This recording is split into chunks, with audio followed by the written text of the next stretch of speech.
Il y a la racine aussi, François Debré. La racine, c'est la vôtre. Vous la situez où ? C'est-à-dire l'origine juive qui a été oubliée, considérée comme sans intérêt et qui fait quand même partie de moi. Je veux dire que j'ai, à un moment de ma vie, cherché à comprendre, à retrouver. Cette voix, c'est celle de mon père, François Debré. Journaliste reconnu, écrivain de renom, petit-fils de Robert Debré, grand pédiatre qui a laissé son nom sur plusieurs hôpitaux pour enfants. Fils de Michel Debré, Premier ministre de la Ve République, frère de Vincent, de Jean-Louis et Bernard, députés et ministres. Mon père vient de mourir. Je cherche sa présence dans les souvenirs qu'il m'a laissés. Je tente de faire ressurgir sa voix et sa silhouette dans le silence et la nuit. Je me sens déracinée. Alors je lis ses livres, je regarde ses films. Le livre des égarés, le roman qu'il a écrit sur une famille juive alsacienne sous l'Ancien Régime, est celui que je préfère. Un roman qui m'émeut parce qu'il raconte l'histoire d'une famille qui pourrait être la mienne. Une famille juive, une famille si différente de celle dans laquelle j'ai grandi, bourgeoise, athée, parisienne. Et pourtant, moi qui suis catholique, je viens aussi de ce passé.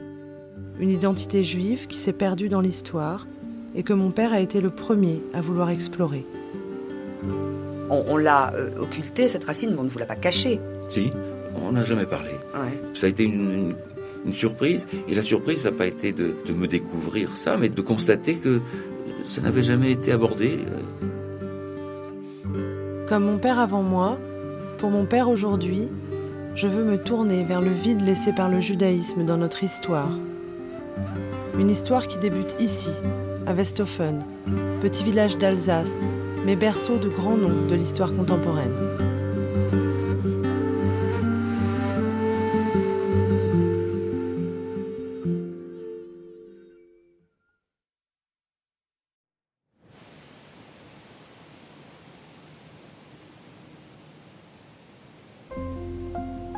Ce village d'où je viens, la racine de ma famille, je ne le connais pas. Seul ce nom, Westhofen, hantait les récits familiaux. Aujourd'hui, je découvre un village de cartes postales, posé entre les vignes et les cerisiers. Plusieurs clochers, de jolies maisons, mais aussi une synagogue et un cimetière, trace fantomatique de son histoire juive que je visite pour la première fois avec Jean-Pierre Lambert, historien, mémoire vive de la région. Donc là on arrive dans le coin le plus ancien. Le seul coin ancien qui nous reste, pas de coin il date en réalité, puisqu'il n'y a jamais eu de déchiffrage de fait à ma connaissance. Et ça c'est de l'hébreu ? C'est de l'hébreu. Ah oui, elle est belle, oui. Très très belle écriture, très. Là il y a une autre en dessous, 3-4. Encore une pompe 18e. Quelques autres. Voilà. Ça c'est tout ce qui reste de la partie 1550, on va dire 1850. C'est ce qui nous reste. Ici, c'est l'exemple type d'un petit village de la campagne alsacienne où on retrouvait des juifs installés au milieu des autres communautés. Voilà, alors c'est un village, ce que j'appelle un village des années 1550. Il y en a beaucoup des années 1550 où les juifs arrivent. Ils sont expulsés ici tout près de Molsheim, ils sont expulsés tout près d'Obernai, etc. Donc ils vont aller d'abord à Dangolsheim, qui est un autre village pas très loin. Puis là, ça va très mal se passer. C'est un peu Dallas entre eux et les habitants. Ils se tapent dessus, enfin, c'est extraordinaire comme histoire. Et vers 1530-1540, les Hanau-Lichtenberg, qui passent au protestantisme, décident d'accepter les Juifs. D'accord. Et c'est comme ça qu'on va retrouver, dans la ville de Westhofen, une ville qui est enclose, aucune ville, des Juifs, alors qu'ils sont chassés des autres villes.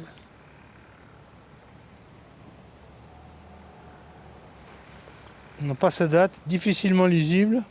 Alors là, Amélie Debré née Cannes de Westhofen, Anselme Debré, décédé le 12 janvier 1912, Sarah Debré née Veil de Westhofen et Moïse Debré, décédé à l'âge de 61 ans. Voilà. Et on est tous de la même famille. À quel moment est-ce que les premiers Debré arrivent à Westhofen ? Alors, ils arrivent aux alentours des années un peu avant 1800, je pense. D'accord. Et donc, alors, votre famille, elle vient de d'un endroit où c'est pas facile pour les Juifs, parce que les autorités, le roi est assez pénible, c'est la Bavière. Ouais. Ils viennent d'Allemagne et c'est toute cette histoire du XVIIIe siècle où ces Juifs qui sont arrivés d'Allemagne vont croître et prospérer parce que la vie est plutôt meilleure qu'ailleurs.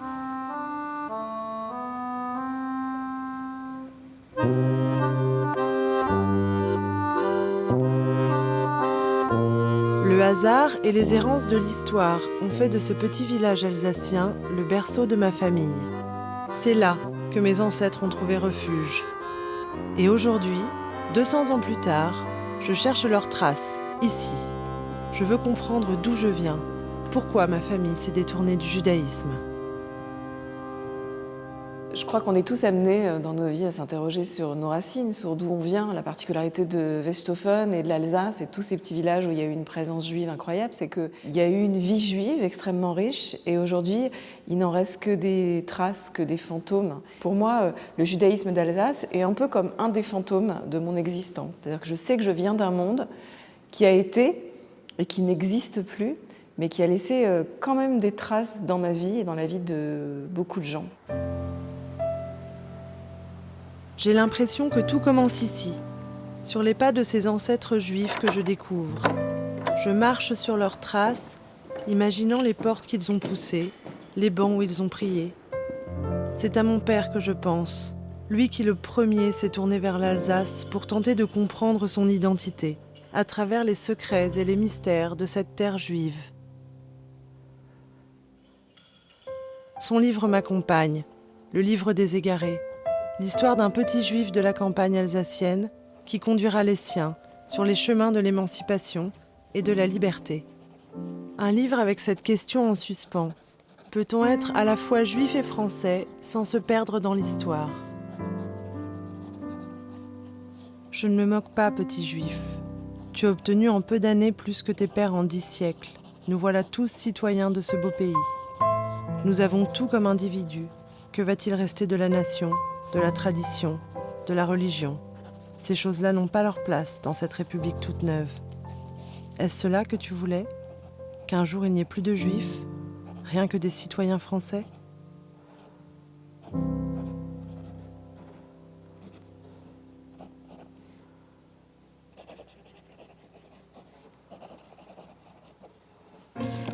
C'est pour tenter de répondre à ces questions que je veux explorer les racines anciennes du judaïsme alsacien. En avril 1349, accusés d'avoir apporté la peste noire en Alsace, les Juifs sont massacrés dans les grandes villes où ils sont installés. On a ici donc une reproduction d'une gravure des environs de l'année 1600 qui représente donc une scène de massacre extrêmement impressionnante. On voit un immense bûcher et donc ces Juifs qui sont exterminés en masse. Ces Juifs des villes doivent fuir et chercher refuge ailleurs.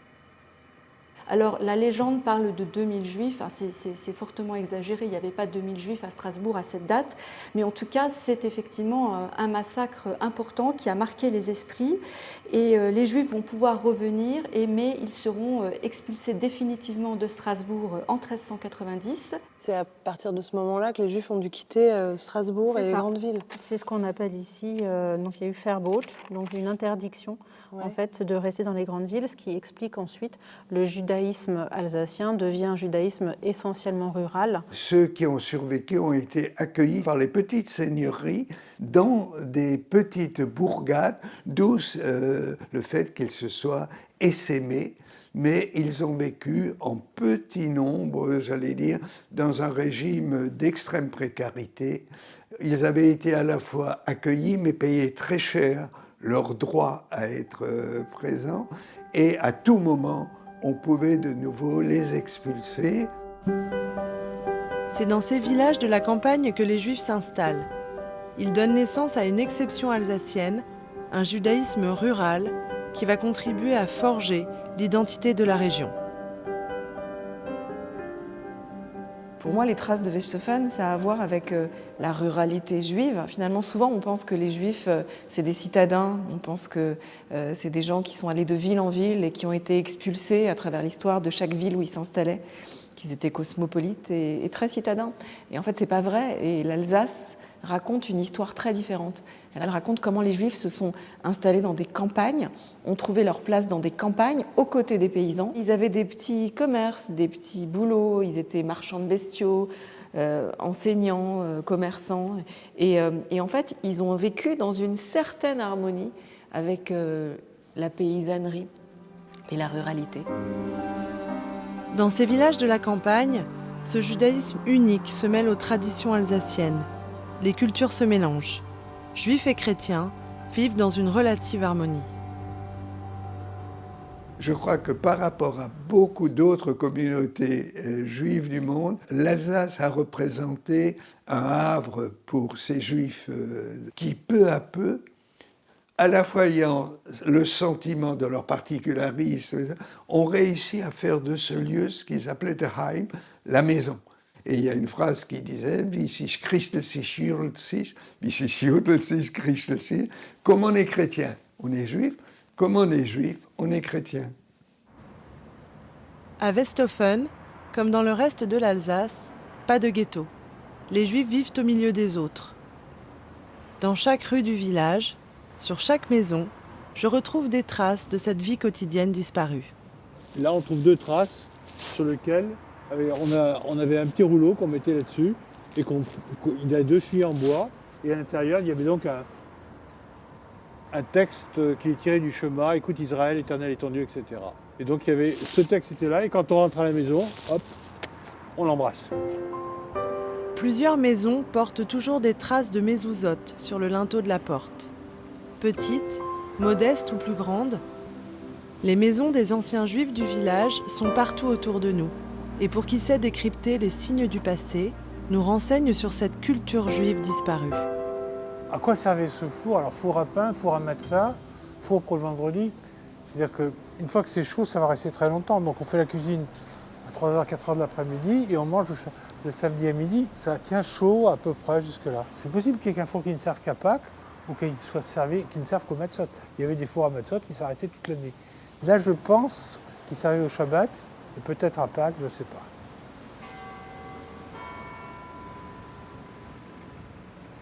Les Juifs semblent donc vivre en harmonie avec les habitants du village. En réalité, cette apparente intégration est teintée de méfiance. Les Juifs ne sont que tolérés en Alsace. Ils n'ont pas le droit de construire de synagogue et doivent prier à l'abri des regards.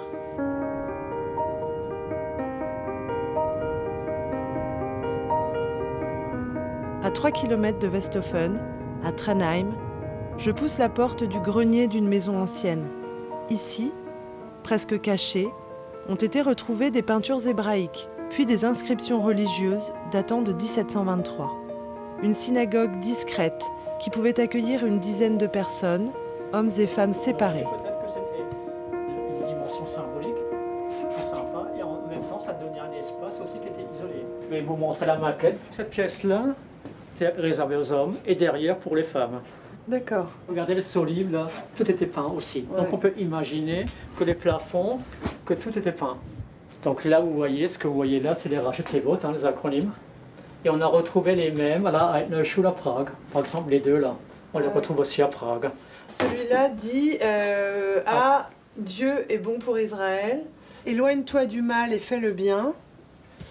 Et celui-là dit reconnais qui est ton maître. Voilà. C'est dans ce monde pauvre où les Juifs vivent difficilement qu'arrive au XVIIIe siècle mon ancêtre Moïse. Il fonde un foyer, devient colporteur, l'un des rares métiers que les Juifs ont le droit d'exercer. Alors, ils n'ont pas le droit de posséder des terres ou une maison autre que leur maison d'habitation, qui est souvent pauvre ou riche, mais leur habitation, ils ont le droit de la posséder. Les métiers de la terre leur sont fermés tout simplement parce qu'ils n'ont pas de terre. Et c'est quand même 90% des jobs avant la Révolution. Donc oui, ils ont des problèmes, mais je dirais que c'est moins pire qu'ailleurs. C'est pour ça qu'on a une immigration juive relativement importante en Alsace.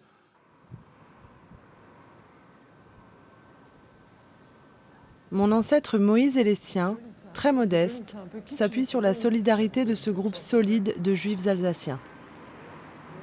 Il y a une différence énorme entre les riches et les pauvres.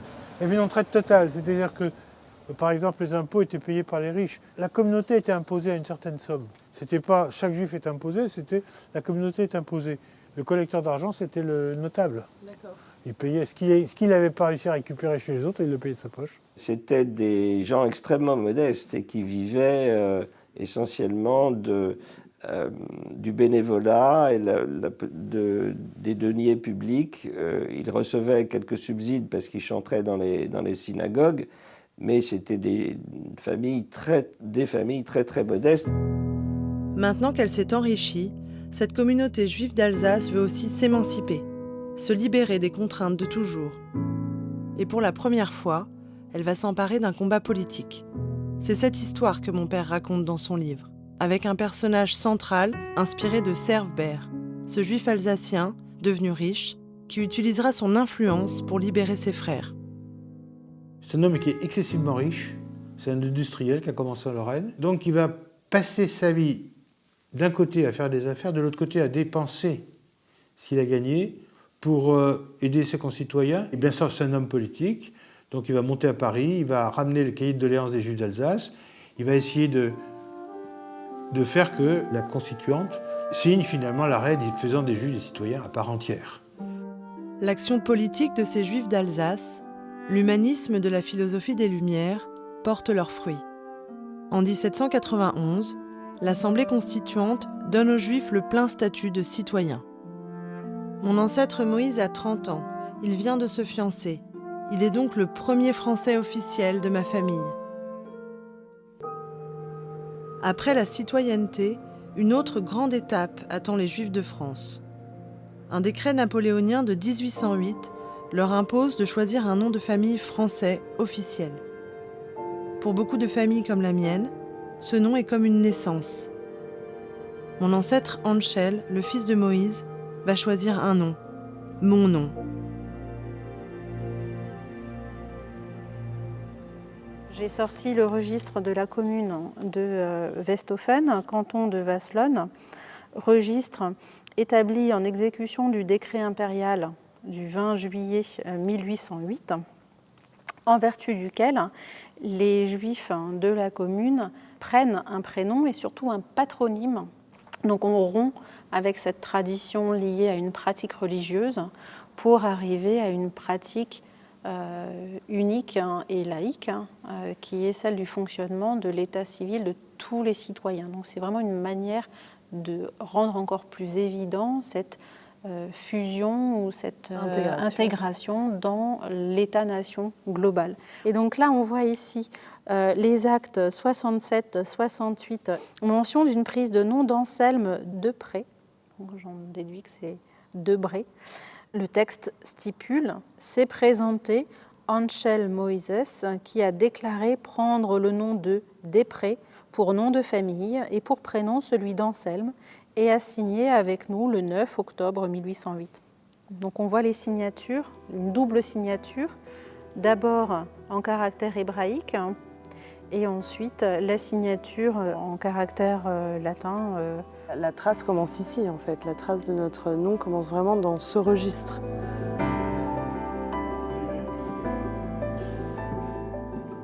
Je suis particulièrement émue devant ce registre. Anchel, mon ancêtre devenu Anselme, s'est choisi un nom de famille d'origine hébraïque, Dabar. Ce nom sera transformé en Depré par l'officier d'état civil. Et Jacob, le fils d'Anselme, lui-même devenu Jacques, le fera modifier en Debré, plus proche de la racine originelle. Quand les Juifs ont dû choisir des noms pour l'état civil, beaucoup d'entre eux ont joué sur des jeux de mots en hébreu. Et typiquement, voilà, le nom Debré, c'est un nom qui aujourd'hui sonne très français, mais il y a une racine qui est très très proche de l'hébreu, d'avar, d'ibour, d'aber. Plein de mots en hébreu construits sur cette racine ont quelque chose à voir avec la parole. Cette racine du nom Debré, ça a donné en hébreu d'autres mots. Par exemple, Dvora, c'est une abeille. Dibour, c'est la parole. Midbar, c'est le désert, qui est le lieu aussi de la parole, le lieu du sable mouvant. Et en fait, le lien entre tous ces mots que je viens de vous citer, c'est que c'est une racine en hébreu qui suggère la pollinisation, la diffusion. De la même façon que le sable est mouvant dans le désert, que la parole diffuse une idée ou que l'abeille pollinise le monde et les champs, en fait, il y a dans cette racine en hébreu l'idée d'une diffusion, d'un devoir de diffusion, de quelque chose qui se propage.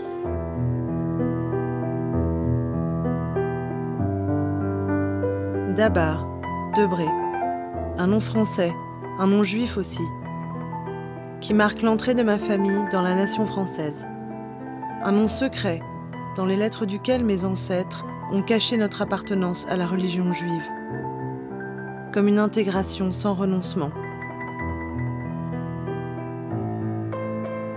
La France est enfin devenue une patrie pour les Juifs, même si les décrets napoléoniens imposent encore des contraintes aux seuls Juifs d'Alsace. Les habitants juifs de Westhofen se stabilisent. Ils sont 250 à ce moment-là dans le village et peuvent enfin prospérer. Les Juifs sont restés dans leur métier traditionnel, sauf qu'ils ont eu le droit de s'établir comme commerçants. C'est-à-dire que petit à petit, on a sédentarisé le commerce juif. Ils n'avaient pas le droit d'avoir de vitrine avant. Donc ils n'avaient pas de commerce, ils étaient commerçants ambulants, à partir de chez eux. Là, ils ont le droit d'avoir un commerce, ils payent des impôts comme tout le monde, etc. Donc il y a une espèce de normalisation de la situation des Juifs qui se passe, qui est quand même vraiment importante.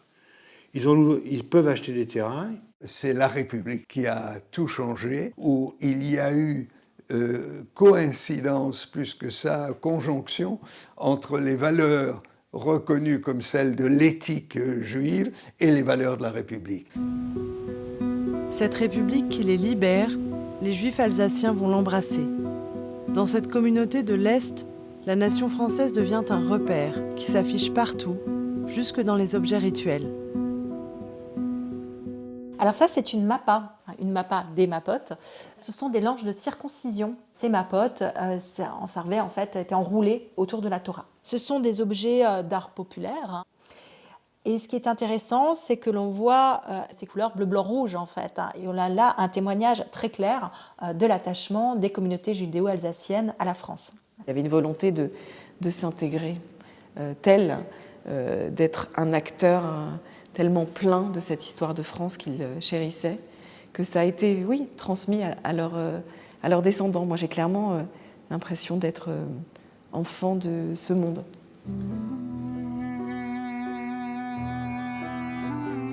L'histoire d'amour entre les Juifs alsaciens et la France donnera donc un premier enfant dans ma famille. Jacob, Jacques, le fils d'Anselme. Élu au conseil municipal, il est le premier à avoir un rôle au sein de la République. Depuis Westhofen, petite Jérusalem du savoir et des lettres, d'autres familles vont construire des destins majeurs. Et effectivement, la petite Jérusalem, pourquoi ? Parce qu'il y avait énormément de rabbins, et des rabbins très lettrés. Il y a quand même quelque chose d'extraordinaire qui joue ici, c'est effectivement qu'à Westhofen, il y a des gens extrêmement qui vont faire des carrières brillantes, que ce soit dans le cadre rabbinique, des grands rabbins de France, Zadok Khan de Balbronn, qui va se revenir, etc. Donc des grands rabbins qui vont venir d'ici, également des familles quand même relativement illustres, les Debré, c'est pas la peine d'en parler, les Blum, tout ça, c'est des gens qui sont venus d'ici, de la région, ou qui sont passés. Il y a le grand-père de Karl Marx qui est venu ici. Comme Léon Blum, dont le père Abraham venait de Westhofen, mon ancêtre Jacques va s'inscrire dans cette lignée juive et intellectuelle de la commune. Il épouse la fille d'un rabbin célèbre, grand connaisseur de la Kabbale. Sa progression sociale est essentielle. Ce fils d'un modeste colporteur devient instituteur, élu au conseil municipal et figure de Westhofen. Son fils Simon va continuer sur cette voie. Il part étudier à l'étranger et perfectionne son hébreu en Allemagne. Les rabbins faisaient souvent leurs études en Europe de l'Est ou en Allemagne. Il y a une des règles qui dit qu'on n'est jamais rabbin chez soi. Ah oui. Parce que si vous êtes de Westhofen, que vous devenez rabbin de Westhofen, vous êtes aussi le juge des problèmes familiaux. Les premières années d'un rabbin, c'est quelqu'un qui va voyager, qui va étudier loin et qui va de toute façon pas prendre une position là où il est né, là où il a connu du monde.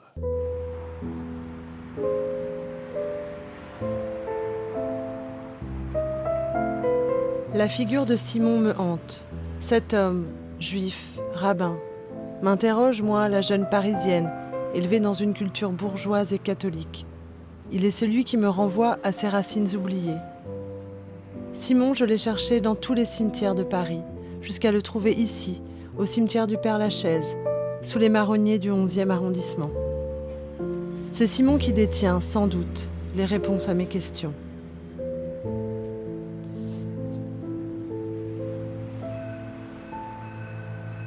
En s'installant à Paris, Simon a fait le choix décisif d'inscrire encore la famille Debré, ma famille, dans la France et dans la République. Simon Debré, lors de la guerre et de l'invasion en 1870 de l'Alsace, a décidé de quitter l'Alsace pour venir s'installer à Paris. C'était à ce moment-là un geste, mais qui était un geste particulièrement patriotique. À vrai dire, il n'était pas le seul, puisque 20 000 personnes, a-t-on recensé, ont quitté l'Alsace à peu près à la même période.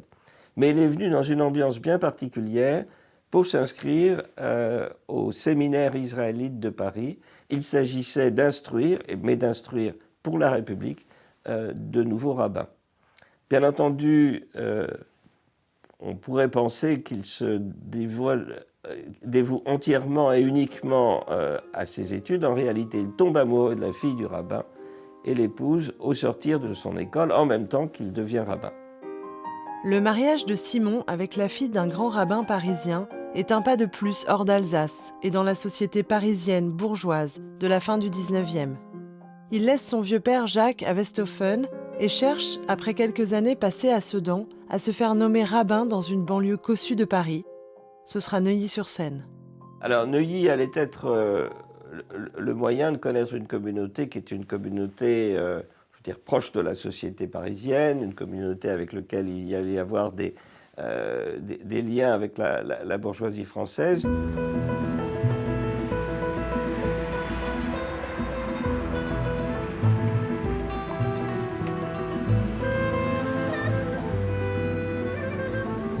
À Neuilly, Simon s'installe dans la bonne société. Dans cet environnement bourgeois et érudit, il travaille et étudie.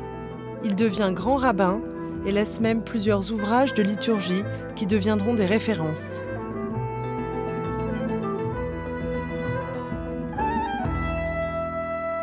Donc ce livre de prière, je prends entre les mains, Seder Atfilot Lechol Hashana. Donc c'est un rituel de prière pour tous les jours de l'année. Et donc ce livre de prière, donc qui est très complet, il a été traduit par le grand rabbin Simon Debré, donc votre ancêtre, membre du consistoire central des Israélites de France et d'Algérie. Mon Dieu, préserve ma langue de la médisance et de l'hypocrisie. Rends mon âme insensible à l'offense et humble comme la poussière. Daigne agréer, ô Éternel, mon Créateur et mon Sauveur, les paroles de mes lèvres et les sentiments de mon cœur. Ô toi qui fais régner l'harmonie dans les cieux, répands la paix sur nous et sur tout Israël. Amen. Simon, le grand rabbin, enseignait les langues sémitiques au séminaire israélite.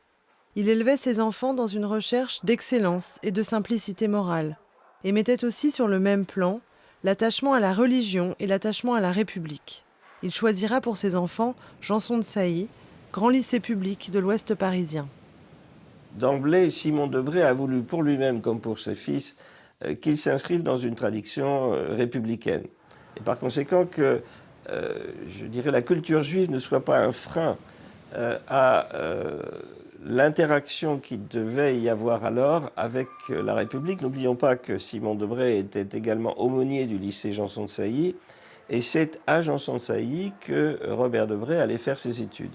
Et qu'il allait d'ailleurs y rencontrer les fils d'une série de grands classiques de la République.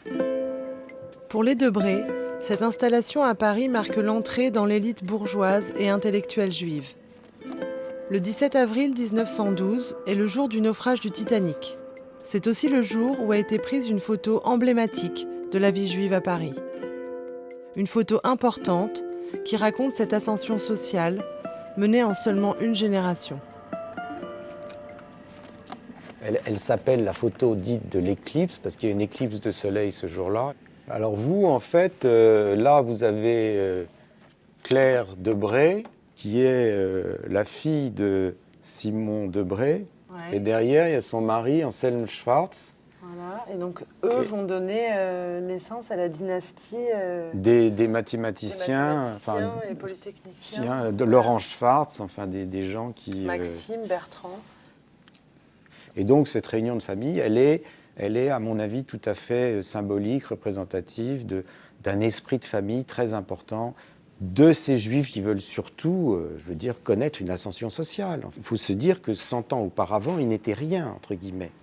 Donc, en l'espèce, ils saisissent ce qu'on leur donne. Et ils vont chercher des positions. Donc, ils sont premiers de classe et ils réussissent Polytechnique. Et eux aussi, ces fils de rabbins, eh bien, ils ne vont pas tous devenir rabbins et ils vont faire Polytechnique, eux aussi, Centrale. Voilà.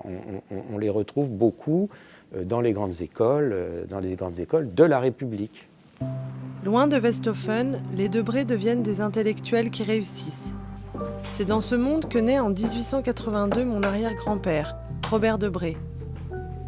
Il est l'autre personnage clé dans ce rapport de ma famille au judaïsme, l'homme de la rupture. Après lui, on ne sera plus juif, plus personne ne parlera de religion, le judaïsme disparaît de mon histoire familiale. Le fils du rabbin repousse viscéralement la religion de son père.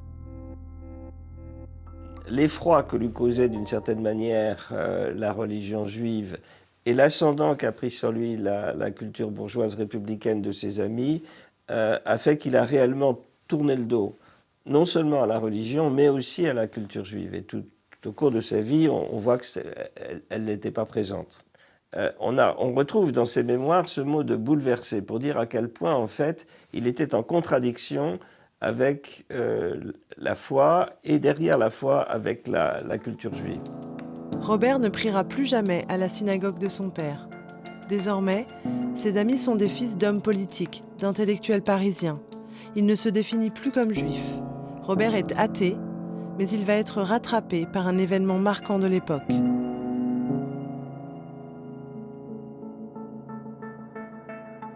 L'affaire Dreyfus apparaît, il est arrêté fin 1894, ça a vraiment fait l'actualité à partir de 1897. Là, oui, on a la traduction d'un renouveau d'antisémitisme, même en France. L'affaire Dreyfus est un révélateur. Dans les yeux des autres, Robert Debré est bien juif. Il reste le fils du rabbin. À Janson de Sailly, le bon élève sent l'éloignement de ses amis, la gêne teintée d'antisémitisme de la bourgeoisie de Neuilly.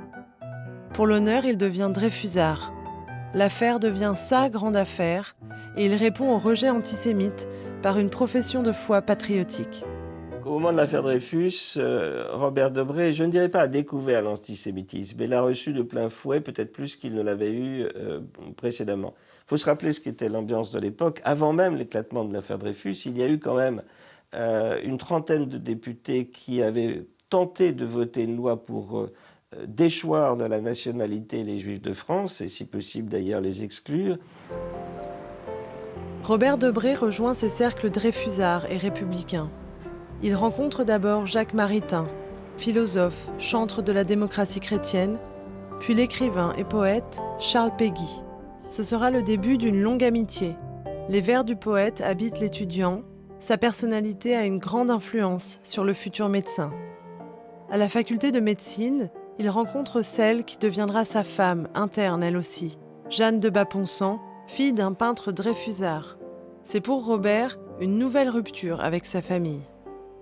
Le fait que Robert Debré épouse une femme catholique a créé d'abord une stupéfaction et ensuite une dissension familiale, tant au niveau, à nouveau, du père, c'est-à-dire de Simon, qui ne supportait pas l'idée que son fils, et en particulier son fils aîné, puisse épouser une catholique, que du côté des de Baponsan, où l'idée qu'une jeune femme catholique puisse épouser un juif. Et ça a été donc des deux côtés une rupture familiale. Donc le rabbin ne souhaitait pas rencontrer sa belle-fille, et Jeanne de Baponsan, lorsque les enfants étaient petits, le déposait en bas de la maison, de manière à ne pas rencontrer son beau-père, tout du moins celui-ci refusant de la voir, et cela pendant de très nombreuses années. En 1914, le jeune médecin est mobilisé sur le front. Il disait « J'ai fait la guerre comme tout le monde, et comme tout le monde, je n'aime pas beaucoup en parler. » Une guerre qui sera dessinée par son frère Germain, dans des carnets d'aquarelle que le futur architecte glissait dans sa veste et qu'il gardera précieusement toute sa vie. En 1933, à 52 ans, Robert Debré est reçu à l'Académie de médecine par Marie Curie. Chef de service à la clinique des enfants malades, il est le premier à faire de la pédiatrie une spécialité médicale. Mais la Seconde Guerre mondiale éclate et une nouvelle fois, qu'il le veuille ou non, ses origines le rattrapent. Juif sous l'occupation et bien que grand professeur, il perd tous ses droits et devient, comme les autres juifs, un homme traqué. Je prends cette porte, je me glisse à gauche vers la cuisine et par la porte dérobée qui conduit de la cuisine à la petite cour, je sors, j'allume une cigarette dans la cour pour donner la sensation que je ne suis pas pressé et devant la petite voiture où se trouveraient les hommes en gris, je disparais et je ne suis plus rentré dans ce bureau, bien entendu. Déchoir de sa position l'empêchait tout à la fois d'exercer à l'hôpital, mais d'exercer aussi à la faculté de médecine. Il perdait en fait tous ses droits et c'était pour lui le remettre en face à nouveau avec son ascendance juive et face aussi avec un antisémitisme qui, même s'il a été prégnant avant la guerre, résurgissait avec l'occupation nazie de manière absolument foudroyante, en même temps qu'avec, bien sûr, le régime de Vichy. Les Allemands le cherchent. Il se sent réduit à son identité juive, lui qui a toujours tout fait pour s'en défaire. Il vit désormais en clandestin dans sa propre ville, caché à droite à gauche, soutenu par celle qu'il appelle Dexia et qui deviendra sa seconde femme après la guerre, Élisabeth de la Bourdonnais. Il sait qu'en Alsace, ses cousins aussi vivent l'enfer de l'occupation. Jusque-là protectrice, la région ne peut plus garantir la sécurité de ses populations juives. Expulsés, quelques rabbins tentent de sauver ce qu'ils peuvent des synagogues qui seront rapidement pillées. Mais j'avais 3 ans à l'époque, 3 ans et demi. Je n'ai pas compris pourquoi le petit voisin qui venait tout le temps jouer avec moi n'avait plus le droit de venir jouer avec moi. Il y avait, comme ça, par intérêt bien compris, des familles qui prenaient leurs précautions. Je dois dire que l'inverse a eu lieu aussi, que des gens sont venus chez ma mère. Mon père était prisonnier à l'époque déjà comme soldat français en 1940. Des gens sont venus en disant « Est-ce qu'on peut faire quelque chose pour vous ?» Pendant la guerre, l'Alsace perd un quart de sa population juive. 6 000 Alsaciens qui ne reviendront pas des camps. Les survivants regagnent leur village, mais le retour est souvent un moment douloureux. En Alsace, les Juifs qui reviennent dans leur village peuvent voir chez les voisins une tête de lit, de leur vaisselle. Et ces voisins s'estiment en être les propriétaires légitimes. Et c'est très, très compliqué, très douloureux de prouver le contraire. Donc c'est ça qui est certainement difficile à vivre. À ce moment-là, mes parents m'ont emmené chez le voisin, qui était ailleurs. De l'arrière de notre appartement, on voyait les fenêtres des tailleurs. Et quand on est sorti, ma mère a dit à mon père, « T'as vu la bibliothèque ?» Mon père a dit « Non, pas parti. » Ma mère a dit « Je crois que c'est la nôtre. » Les rescapés découvrent que les Alsaciens ont appris à oublier la présence juive dans la région. Beaucoup de synagogues et de cimetières ont été détruits, les stèles servent de pavés. L'occupation nazie a détruit leur rêve d'une Alsace juive paisible. La cohabitation devenue insupportable, les villages se vident petit à petit de leurs juifs. On était de trop, on pensait donc que vous ne reviendriez pas. Et quelque part, il y a là, j'allais dire, une cicatrice qui ne s'est jamais refermée. C'est-à-dire que le rêve républicain d'appartenir à part entière à une communauté humaine autre que juive, eh bien ce rêve était en quelque sorte brisé. Toute la population alsacienne a été soumise donc à cette propagande nazie au quotidien. On brigade la population depuis les jeunesses jusqu'aux organisations professionnelles. Et cette propagande nazie et donc sa composante antisémite ont forcément laissé des traces. Et lorsque les juifs alsaciens reviennent dans les villages notamment, ils peuvent, on a des témoignages là-dessus, entendre ici ou là des paroles peu amènes envers eux, des jeunes enfants chanter des chants nazis. Enfin, c'est ce type de climat qui probablement a précipité le départ des Juifs des campagnes en tout cas, et un regroupement, favorisé peut-être un regroupement dans les plus grands centres urbains où il y avait un peut-être plus grand sentiment de sécurité en fait. Il n'y a jamais eu de retour à Westhofen, il n'y a jamais eu de retour vers l'Alsace. C'est un monde qui a été vivant et qui est mort. Mais les morts, encore une fois, ils laissent des traces. Et en fait, on a tous dû, d'une manière ou d'une autre, les générations suivantes, on a dû composer avec ce qui n'est plus.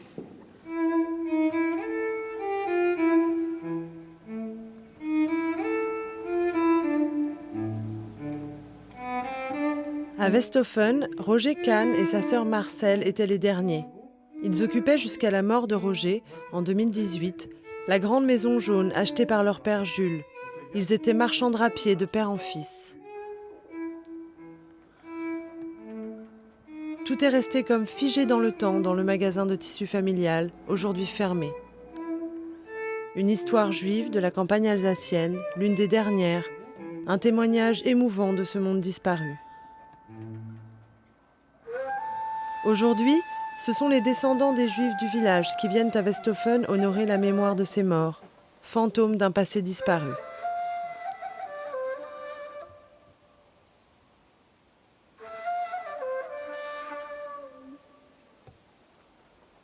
ירבו עצבוסום, אחר מערו בלסיך נזכה מדום, ובלסו השמוסום על ספוסוי. אדוני מנוס חלקי וחוסי עתו, תומיר גורולי. חבולים נופלו לי בנעימים אף נחלוס שופרו עולוי. אבורך אס אדוני אשר יועצוני אפלילוס יסרוני חיליוסוי. לכן סומך ליבי ויוגל כבודי אף בשורי ישכון לבטח.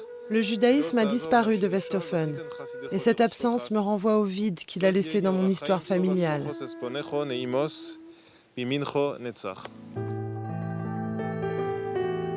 Comme son père Robert, Michel Debré, mon grand-père, a choisi d'effacer ses origines juives. Il s'est fait baptiser pendant la guerre dans la petite église d'Annette, dans le Lot-et-Garonne. Mon père et mes oncles ont été élevés dans une culture catholique et bourgeoise. Michel Debré était un homme d'État. Il avait chevillé au corps la volonté de servir son pays et de défendre, comme ses ancêtres avant lui, cette nation qui les avait accueillis. Michel Debré est l'aboutissement des choix politiques faits dans notre famille depuis l'intégration à la France, depuis le jour où Debré est venu remplacer Dabar. Grand résistant, proche du général de Gaulle et plusieurs fois ministre, il écrira la 5e Constitution. C'est avec lui que notre famille de juifs assimilés est entrée dans l'histoire de France. Je suis la descendante de ces choix, de cette histoire. Je ne suis pas juive. J'ai été baptisée dans la religion catholique. Pourtant, comme mes ancêtres, je suis moi aussi rattrapée par mes racines.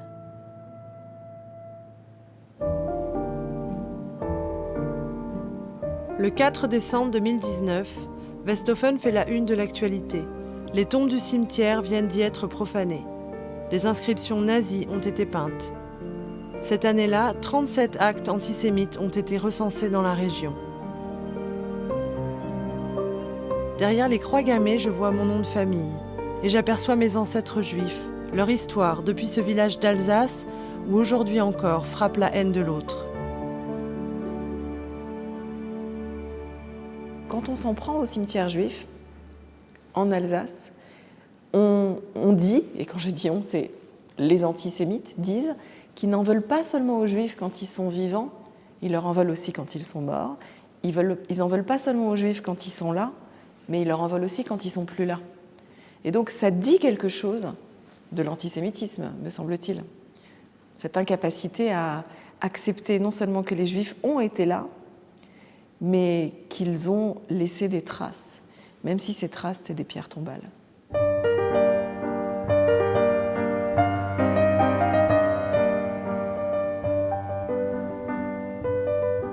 Je sens cette boue sur nos visages à tous, et malgré le temps, la violence de ces actes me ramène à notre identité originelle et au vide laissé dans notre famille.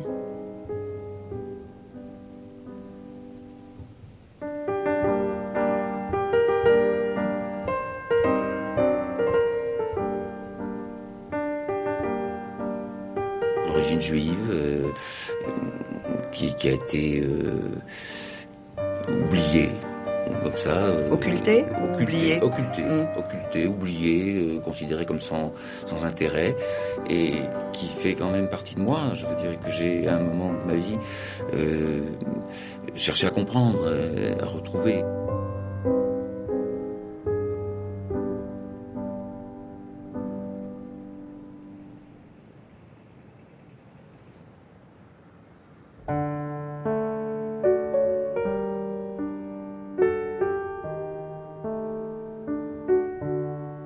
Comme mon père, je m'interroge sur cette disparition. Fallait-il oublier les origines de notre famille pour poursuivre le chemin? Robert Debré a-t-il voulu protéger les siens en devenant autre, en abandonnant une partie de son histoire?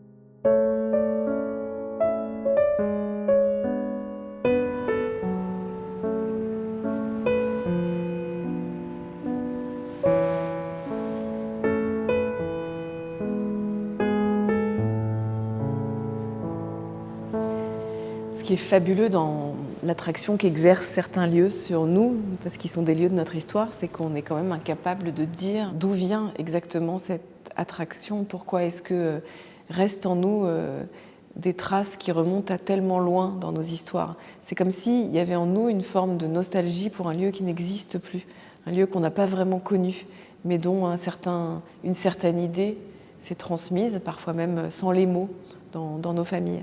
J'ai beaucoup pensé au symbole officiel de ce village, dit que c'est la capitale mondiale des cerises d'Alsace. Et ces cerisiers, ils venaient de quelque part en fait.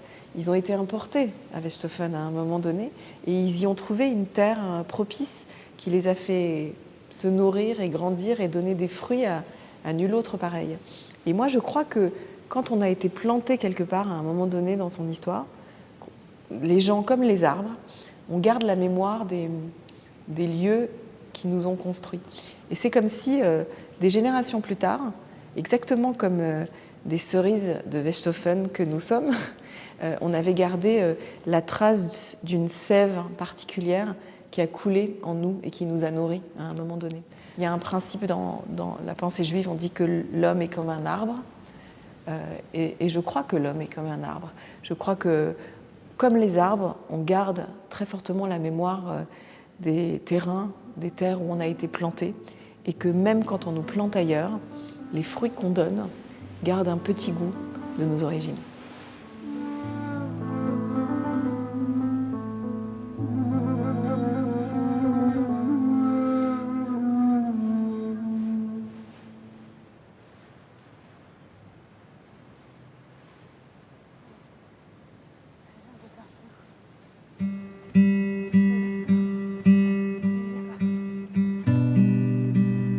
Mes ancêtres juifs ont repris leur place dans mon histoire. Ils sont là, derrière moi, mais aussi devant. J'ai été à leur rencontre. J'ai voulu raconter leur histoire et dire qui ils étaient. J'ai fait ce film que mon père ne verra pas. J'ai continué son voyage aux origines. Et pour lui comme pour moi, l'héritage secret, silencieux, s'est transformé en paroles et en images.